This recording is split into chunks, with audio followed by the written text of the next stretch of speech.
Méditons ensemble au musée. C'est Julie Chaise-Martin et comme à chaque fois dans cette émission, j'aime vous embarquer, vous emmener dans un voyage sonore. Aujourd'hui, De l'art dans les oreilles vous propose une balade sensorielle, méditative et sonore au musée d'art et d'histoire de Saint-Denis. Pour la première fois en France, un musée d'art accueillait le 1er octobre dernier une slow visite. Comprenez une visite méditative au sein même du musée et devant les œuvres, pour mieux les ressentir et les appréhender. Visite à 2 voix, celle de la sophrologue Gaëlle Piton et de la médiatrice culturelle Lucille Chastre. Détendez-vous, fermez les yeux, ouvrez vos sens et suivez-moi.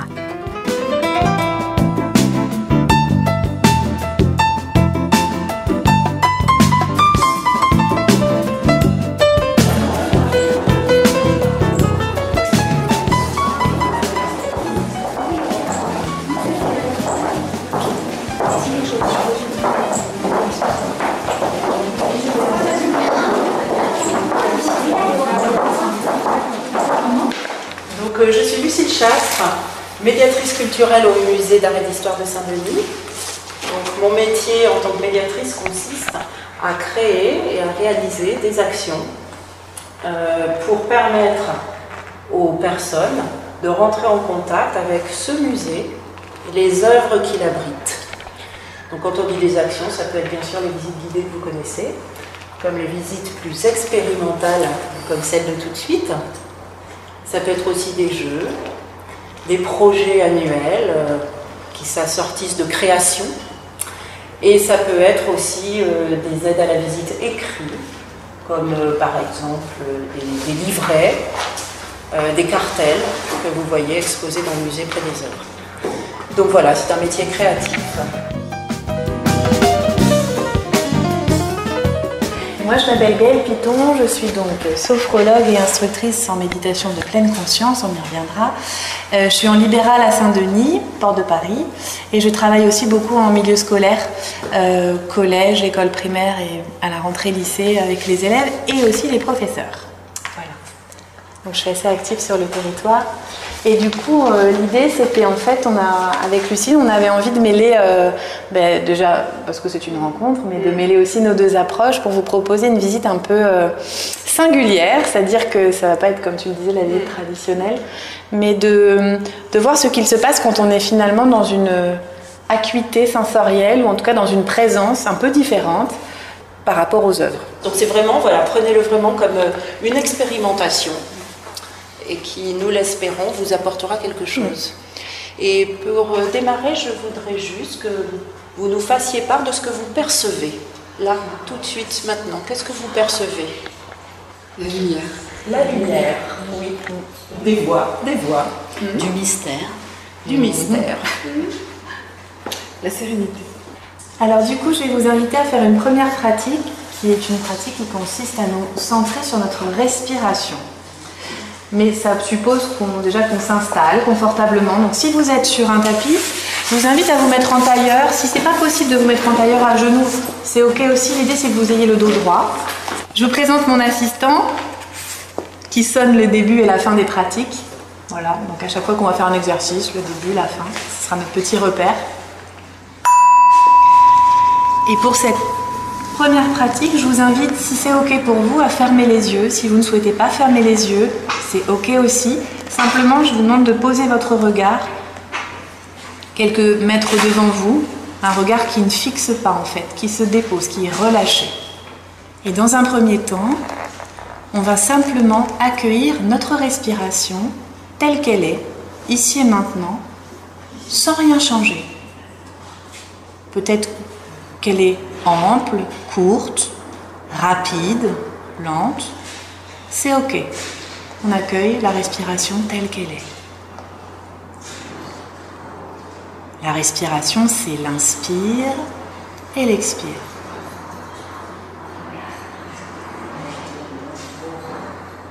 Ce que nous expérimentons à présent, c'est un exercice de méditation de pleine conscience qui consiste à entraîner notre esprit, à comprendre comment il fonctionne Notre esprit pense en permanence, donc pendant ce moment de pratique, vous allez sans doute avoir des pensées. C'est tout à fait normal. Mais ce que je vais vous proposer de faire, c'est qu'à chaque fois qu'il y a une pensée qui se présente, vous allez la laisser passer comme un nuage, comme un ballon dans le ciel, comme une barque sur l'eau, vous choisissez l'image qui vous parle, et vous allez revenir à votre respiration. Et s'il faut le faire 10 fois, 100 fois, 1000 fois, ben vous allez le faire autant de fois que nécessaire. C'est ça le sens de la pratique. Je t'accueille, pensez, je vois que tu es là, mais en fait j'y reviendrai plus tard. Ce qui est important ici et maintenant, c'est ma respiration. La pleine conscience, la pleine présence, c'est d'être pleinement attentif au moment présent. Donc ici et maintenant, ensemble, nous pratiquons dans un espace, dans un environnement, et nous allons intégrer cet environnement, peut-être en commençant par ouvrir grand nos oreilles, et essayons de percevoir tous les sons que nous entendons. Dans le musée, mais peut-être à l'extérieur. Les sons à l'intérieur aussi, le son de notre respiration par exemple, ou tout autre son. Ce que nous voyons, si nous avons les yeux ouverts, mais si nous les avons fermés, on peut aussi percevoir plein de choses derrière nos paupières. Des luminosités par exemple particulières. On peut aussi intégrer les odeurs. Qu'est-ce que nous sentons dans cet espace? Peut-être une odeur particulière. Pourquoi pas des goûts également, à commencer par le goût de notre salive, si nous essayons de déglutir par exemple. Quel goût a notre salive? Et s'il y a des sensations, des phénomènes qui se produisent, je vous invite à accueillir pleinement l'expérience, sans a priori, sans jugement. C'est et c'est très bien comme ça dans le moment présent. Il n'y a rien à chercher, tout est déjà là. Et puis si vous le voulez bien, pendant quelques inspires et quelques expires, on va inspirer, expirer uniquement par notre nez. Je vous invite à sentir la température à la pointe de votre nez. Quand il entre dans les narines, l'air est un tout petit peu plus frais que quand il sort. Peut-être arrivez-vous à percevoir cela et si ce n'est pas le cas, c'est ok aussi. C'est votre expérience. Vous pouvez légèrement bouger les doigts de pied. Remettre votre corps en tension tout doucement. Et je vous remercie de votre confiance. Et maintenant, qu'est-ce que vous percevez?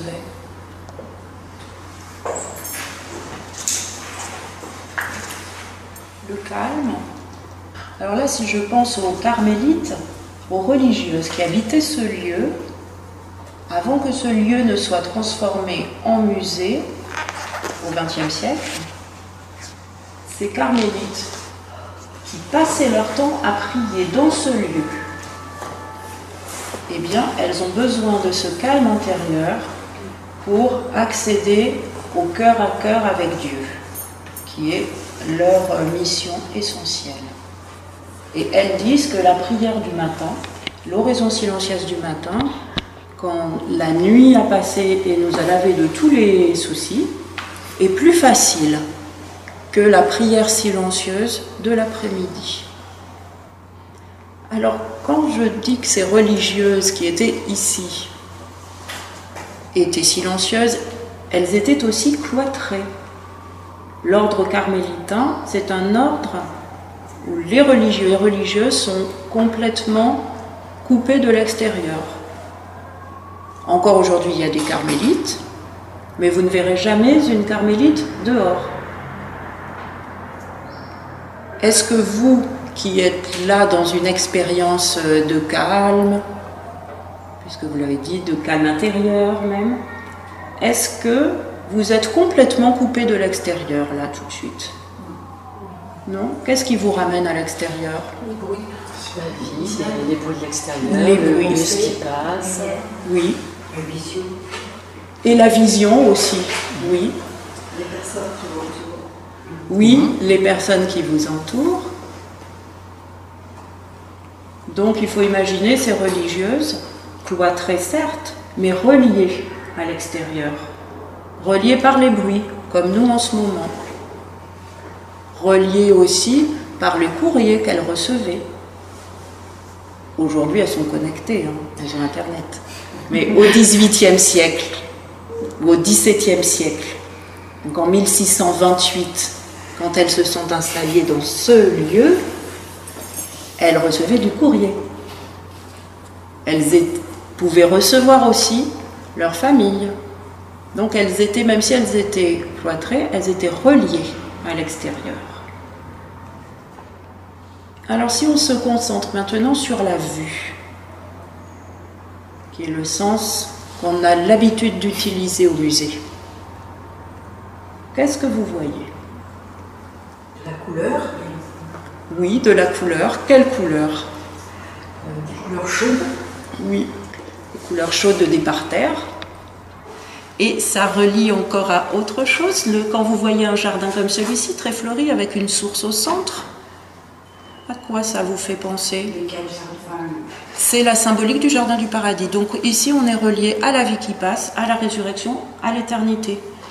Et donc c'est un lieu qui, du temps du Carmel, était très chargé spirituellement. Et ça les accompagnait. Tout ici les accompagne spirituellement. Juste pour revenir sur quelque chose que tu as dit tout à l'heure, effectivement, la méditation ne nous isole pas du monde extérieur. Je ne sais pas si vous en avez fait l'expérience là dans ce court moment, mais on entend beaucoup de choses sur la méditation. Elle n'est pas du tout là pour nous isoler, bien au contraire. Ça, c'était la première chose. Et peut-être certains d'entre vous n'ont pas expérimenté le calme, c'est possible. C'est une expérience. On ne cherche pas forcément le calme dans la méditation, on cherche simplement à être au moment présent. Et parfois, on peut être agité, on peut être dans la torpeur, il peut y avoir plein de choses qui nous traversent. Voilà, juste pour avoir des petites précisions. Ouais. Donc maintenant que nous sommes dans une certaine qualité de calme et de perception, Gaëlle et moi allons vous proposer de poursuivre notre cheminement à l'intérieur du musée et de pratiquer une autre forme de méditation. Qui est la méditation marchée. Parce qu'on peut méditer en marchant. C'est pratique, on peut méditer partout comme ça. Donc en fait, on va déambuler jusqu'à une autre salle du musée. L'idée, c'est d'être vraiment attentif à tout ce qui se passe quand on marche, et quand on marche lentement. C'est-à-dire le pied qui se déroule, le poids du corps qui change de côté. On s'immobilise et on va vraiment prendre le temps de regarder à droite, à gauche, en haut, en bas, ce qui se passe à l'arrêt et peut-être la différence entre la marche et l'arrêt. Et de toucher, oui, si vous le voulez, c'est... On n'a pas l'occasion de toucher, mais là, vous pouvez tout toucher. Ne vous privez pas de toucher. Ok.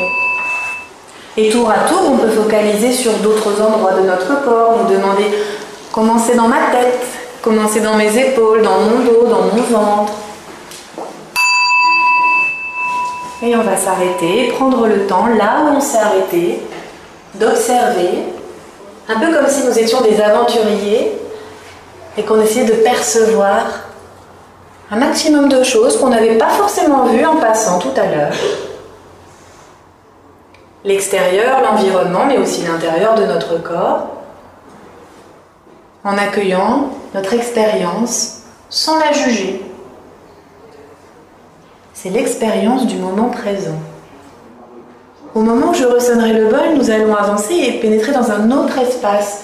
Je vous invite vraiment à sentir la transition entre les deux. Le changement de sol, peut-être le changement de température aussi, le changement d'atmosphère sonore aussi.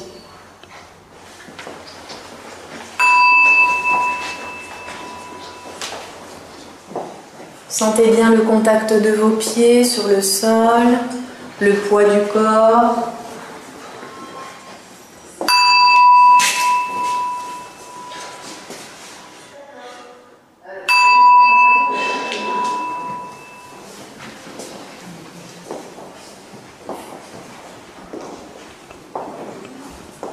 Est-ce que d'autres ont perçu des odeurs? La pierre humide. La cire. Est-ce que vous avez perçu un changement d'odeur justement entre le cloître et la pièce où nous sommes? Ah oui, ça sent le bois ici, oui. Il fait plus chaud. Ici, nous sommes dans l'ancien parloir des religieuses. Les objets que vous avez ici sous les yeux n'ont rien à voir avec le couvent. Ce sont des objets qui ont été prélevés dans un très ancien hôpital de Saint-Denis, qui aujourd'hui a complètement disparu, qui s'appelle l'Hôtel-Dieu. Le musée, quand il a ouvert en 1899, il était installé dans la chapelle de cet Hôtel-Dieu.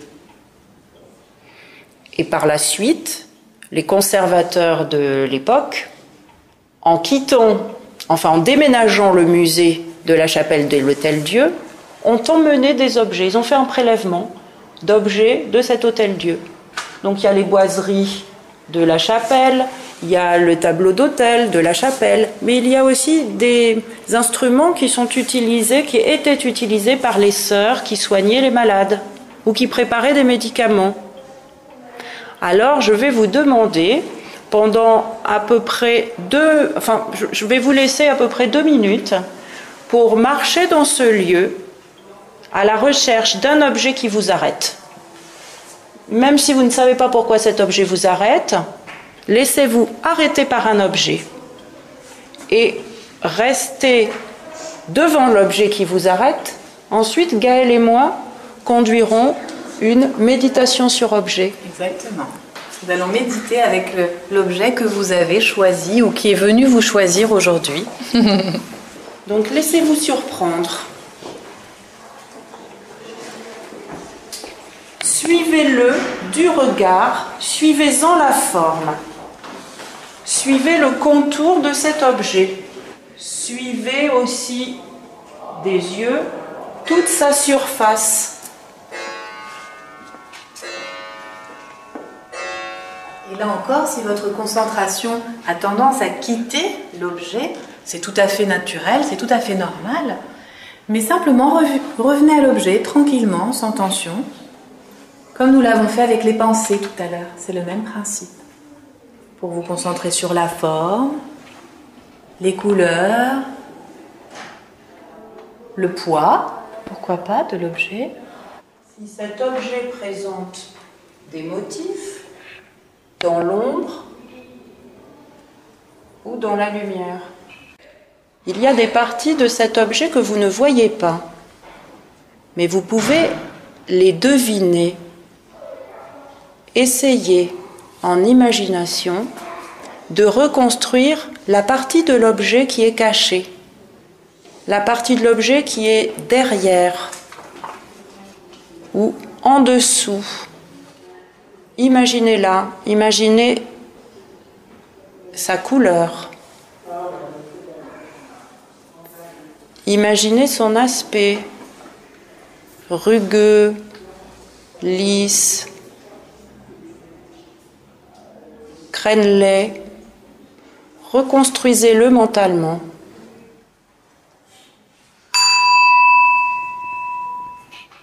Est-ce que certains d'entre vous ont envie de nous faire partager l'objet que vous avez découvert? De nous le montrer, peut-être de nous poser des questions. Qui a envie de partager cet objet? Oui. On va se rapprocher alors peut-être. Alors quel est l'objet? Alors moi j'ai choisi le Christ. Parce que le nom est cité dans une sentence.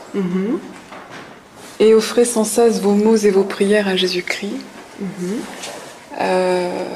J'ai cligné des yeux pour voir la présence de la lumière sur ce Christ.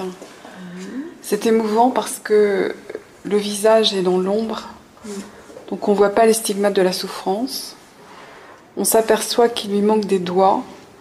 La partie droite de la croix est ébréchée, donc c'est un objet qui a été utilisé, qui a voyagé. Je ne sais pas en quelle matière il est. Est-ce que c'est de l'ivoire? J'ai remarqué que les bras avaient été rajoutés parce que ça n'a pas été moulé ou sculpté dans les mêmes morceaux. Je pense qu'il a servi à la prière. C'est émouvant de constater qu'il a traversé peut-être 2 siècles. Et surtout qu'il est là dans cet endroit, dans cet ancien couvent. Ce qui rajoute justement à l'expressivité de cette statue, ce sont les stries dans l'ivoire. Ça, j'ai pas vu ça. En fait, je les vois d'ici. Alors, nous n'avons pas la même perception, parce que vous le voyez, vous étiez de face, moi je suis loin. Sur le côté. Oui. Et là, d'où je suis, je vois très bien les stries dans la matière. Ah, vous voulez dire le linge et la couronne? Ah non, sur le corps. Oui, comme des espèces de veines. Ah oui. C'est la perception que j'ai à cet endroit avec mes yeux. Je trouve que ces lignes-là rajoutent de la souffrance dans le corps. Est-ce que d'autres perçoivent autre chose? Moi, je trouve que le mouvement est beaucoup plus beau quand il est vu de profil plutôt que de face. Parce que ça... Plastiquement, c'est plus intéressant. Les artistes sculpteurs, que ce soit sculpteurs sur bois ou sculpteurs en pierre ou sculpteurs sur ivoire, ils disent que la forme est déjà dans le matériau qu'ils choisissent. Et là, je trouve qu'on en a un exemple parlant. Le Christ était déjà, le sculpteur qui a fait ce Christ, avait déjà vu le Christ dans le morceau d'ivoire qu'il a choisi. Et je puis vous dire que moi qui suis habituée depuis 15 ans à accueillir les groupes, il est très rare que nous ayons ces qualités de perception quand nous dialoguons. Et pourtant, je fais des visites dialoguées. Mais c'est bien la première fois que je fais une visite dialoguée préparée avant par une instructrice de sophrologie et de méditation. Et nous sommes rarement dans ce type-là de perception et de discussion. On discute plus de choses intellectuelles et culturelles. Et là, je trouve que nous avons tous ensemble, atteint un niveau de perception sensorielle qui est assez proche des interrogations que peuvent avoir les artistes quand ils sont à l'œuvre. Ils sont eux-mêmes plus dans une démarche sensorielle et perceptive que dans une démarche intellectuelle. Nous allons peut-être continuer notre cheminement.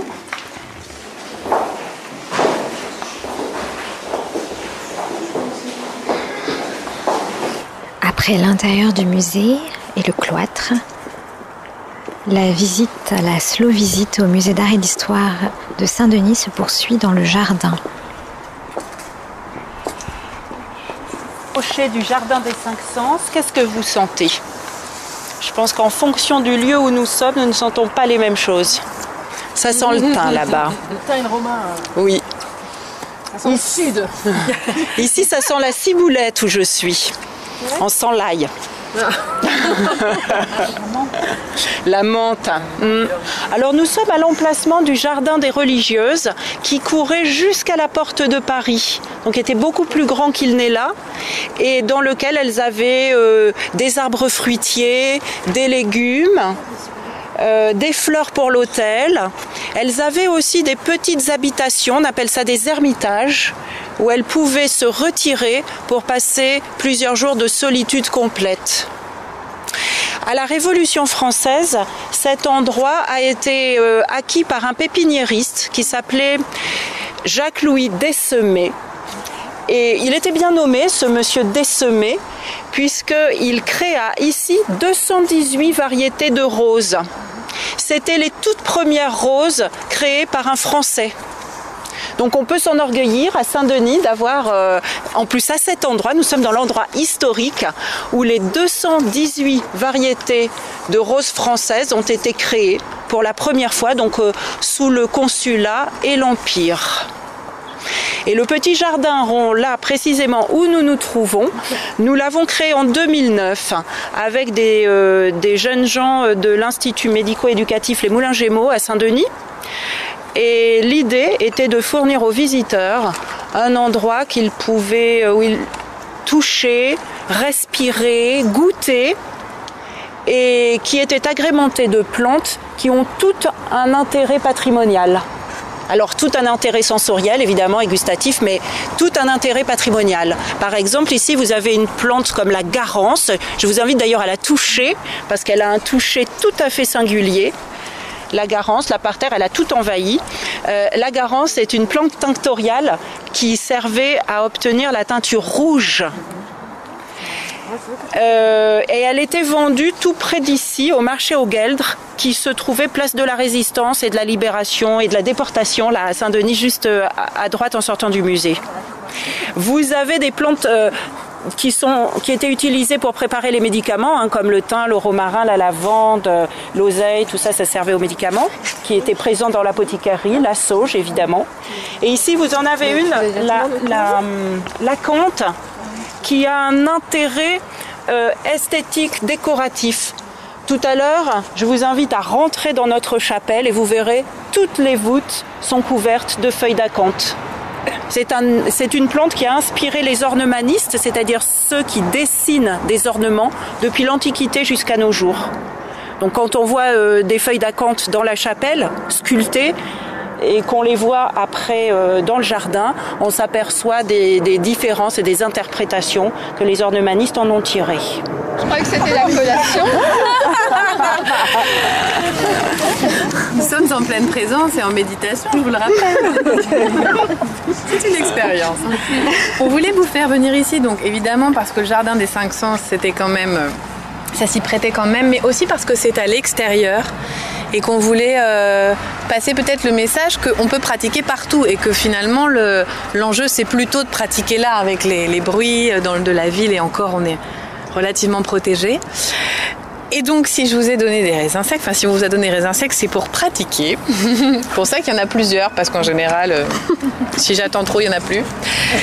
Et on va essayer de rentrer en expérience de pleine présence avec nos raisins. Expérimenter, mais déjà peut-être la forme de ça. Donc peut-être les mettre à la lumière, dans l'ombre, de les prendre dans le doigt, de les faire tourner pour en sentir peut-être la texture. Si vous avez envie de le découper en deux, c'est ok aussi pour voir l'intérieur. A priori, à ce stade-là, on n'a pas encore mis le grain de raisin dans la bouche. C'était tentant. Vous êtes-vous posé la question de si ce raisin sec fait du bruit ? Si par exemple on le met près de l'oreille et qu'on le tourne dans ses doigts, est-ce qu'on entend quelque chose ? Ça te fait penser à quelque chose que tu connais déjà ? Non. Non ? Ça ressemble à rien de connu. Inqualifiable, un bruit inqualifiable. Si on respire et qu'on ne se contente pas seulement de la première inspire, mais peut-être de l'odeur qu'il y a derrière la première inspire, si on va plus loin que ça, si on ferme les yeux et qu'on se laisse porter par l'odeur, où est-ce que ça va nous emmener ? Ah, le caramel. Je trouve que ça sent le cuir, non ? Le cuir. En Orient. Ok. On voyage. Méditerranée. Et si on le tamponnait sur nos lèvres, qu'est-ce que ça ferait ? Ça colle. Ça colle si on l'a coupé. Si jamais vous n'aimez pas les raisins secs, vous n'êtes pas obligé d'aller jusqu'au bout de l'expérience. Je ne vous en voudrais pas. Je sais que c'est petit, facile à transporter et que c'est surtout Jon Kabat-Zinn, le fondateur de la méditation de pleine conscience, en tout cas du MBSR plus exactement, qui invite les personnes à pratiquer cet exercice qu'on peut faire avec une pomme, une banane, une douche aussi, on peut goûter sa douche. C'est l'exercice du raisin sec. Et si on écoutait quand on croque, si on écoutait le bruit que ça fait quand on croque et qu'on se laissait porter par la sensation, ça décuple le goût et la sensation. À votre avis, quel est le sens de cet exercice ? À quoi ça peut servir que de manger un raisin ? Pourquoi je vous demande là, comme ça, à 16h et quelques, à Saint-Denis, un dimanche 1er octobre, de manger en pleine présence un raisin sec ? C'est l'heure du goûter. Réveiller nos sens. À votre avis, ça change quoi justement si vous faites ça à l'extérieur après, par exemple ce soir avec votre dîner ? C'est ramener à des plaisirs simples. Ça va prendre du temps. On mangera beaucoup moins vite. Je vous invite à l'expérimenter. Beaucoup moins vite et beaucoup moins. Beaucoup moins vite et beaucoup moins. Effectivement, c'est d'inviter à voir que le fait de manger, c'est pas seulement je croque, j'avale, c'est plein d'autres sensations. Et comme on mange plusieurs fois par jour, on peut faire la pratique plusieurs fois par jour.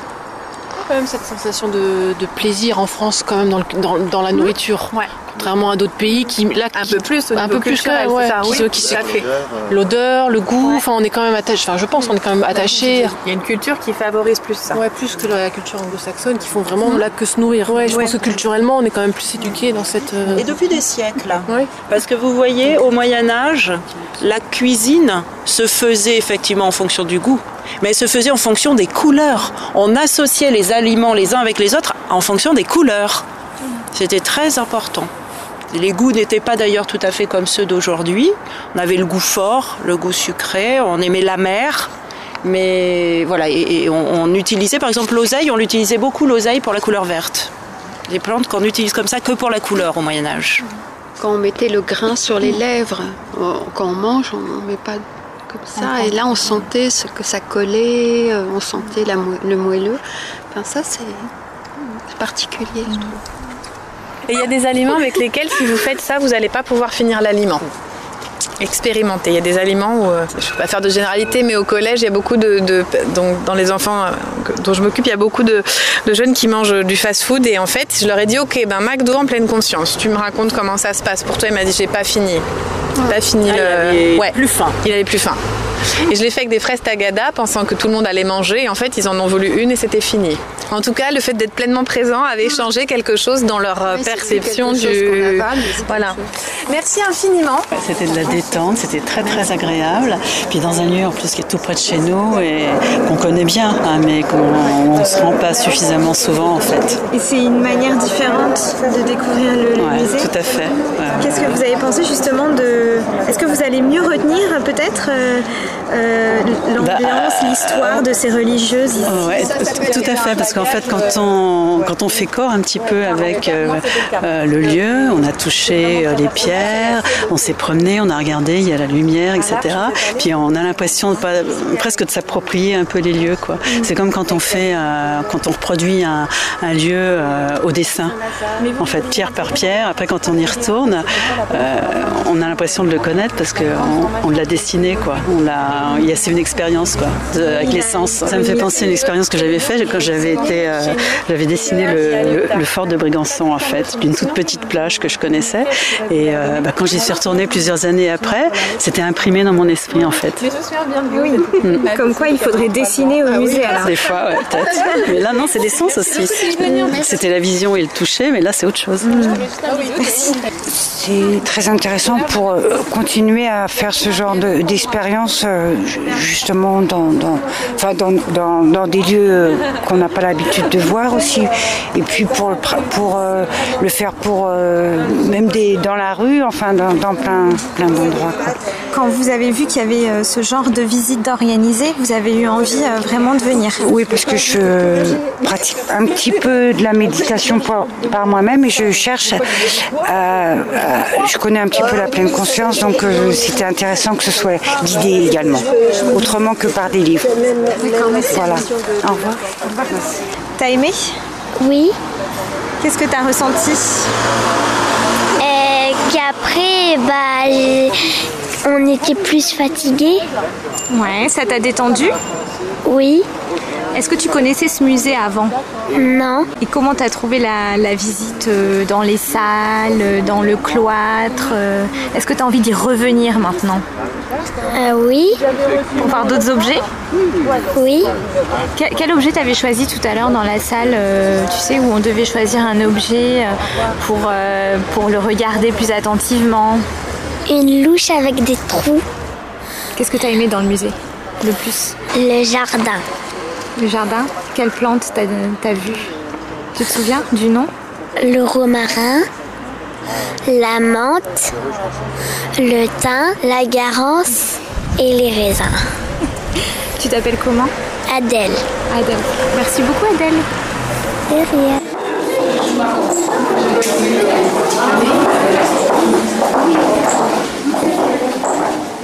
Gaëlle Piton, je viens de suivre donc la slow visite au musée d'art et d'histoire de Saint-Denis.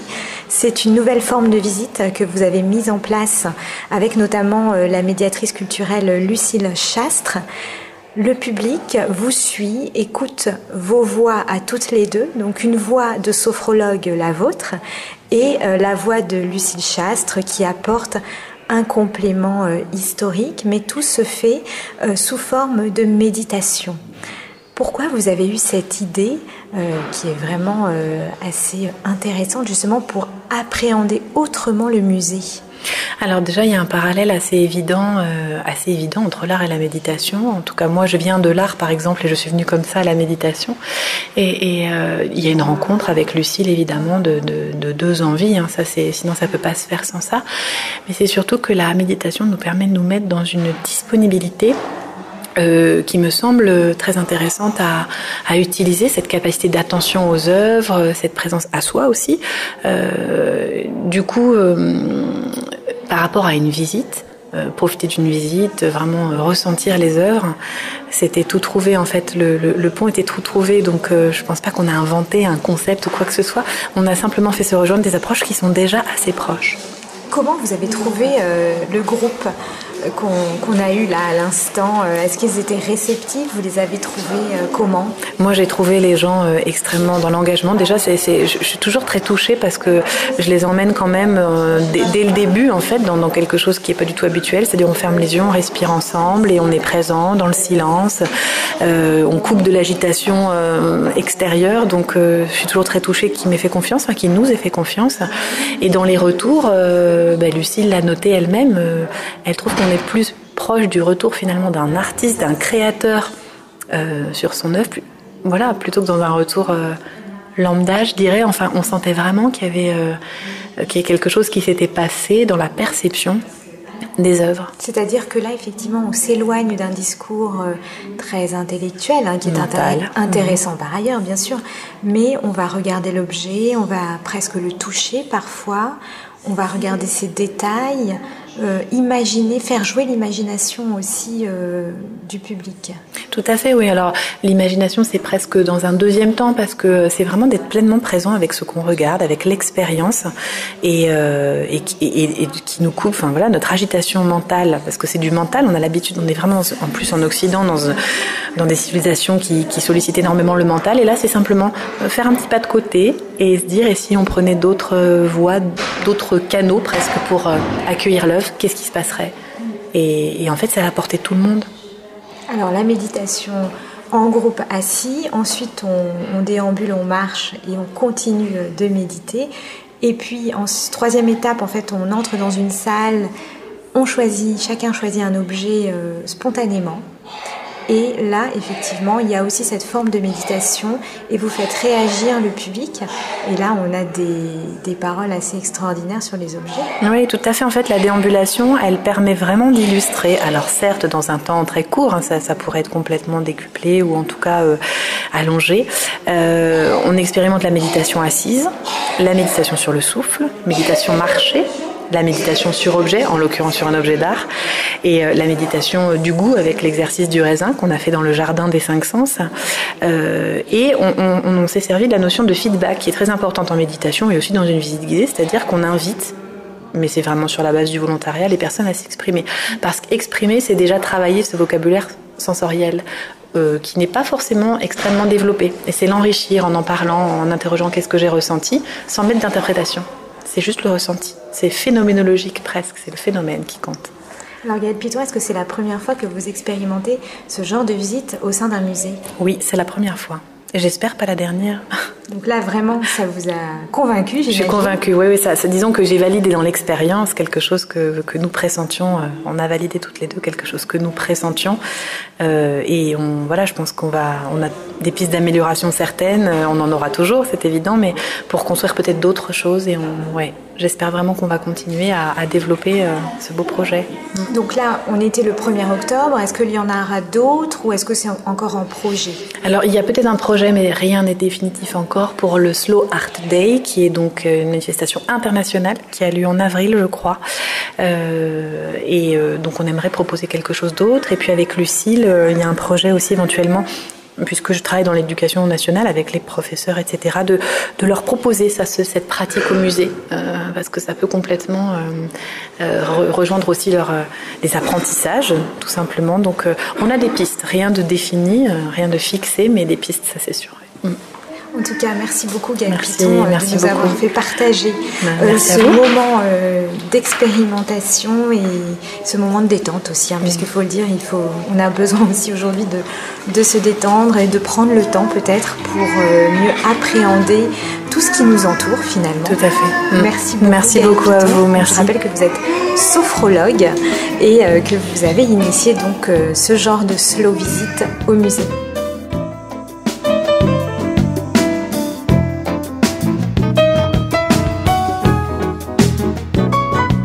C'était l'émission De l'art dans les oreilles avec Julie Chaise-Martin sur Art District.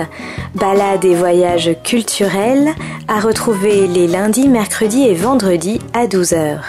Cette fois, je vous ai donc accompagné au musée d'art et d'histoire de Saint-Denis qui accueillait une visite toute particulière, une visite en pleine méditation appelée Slow Visit. Méditation en pleine conscience. Si vous souhaitez en savoir plus, je vous invite à consulter le site de la sophrologue Gaëlle Piton, gaellesophrocoach.com et bien sûr à aller visiter le musée d'art et d'histoire de Saint-Denis si ce n'est déjà fait. Très belle journée à tous.